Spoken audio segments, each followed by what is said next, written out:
লালমনিরহাটের কালীগঞ্জে তিস্তা নদীর ভাঙন থেকে আবাদি জমিসহ বসতভিটা রক্ষার জন্য নিজ উদ্যোগে বাঁধ নির্মাণ শুরু করছেন গ্রামবাসী। প্রায় 1.5 কিলোমিটার দৈর্ঘ্যের বাঁধ নির্মাণে ব্যয় ধরা হয়েছে 5 লক্ষ টাকা।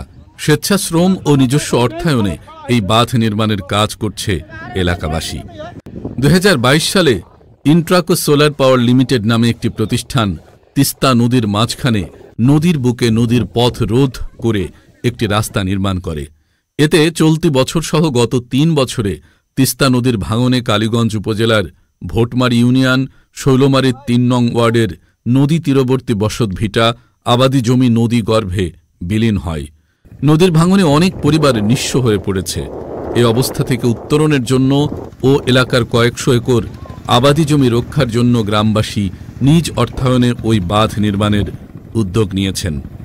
বাঁধ নির্মাণ কাজে নিয়োজিত শাহিনুর রহমান জানান, আওয়ামী লীগ সরকার উন্নয়নের নামে আমাদের নদী পাড়ের মানুষের জীবন নিয়ে ছিনিমিনি খেলেছে।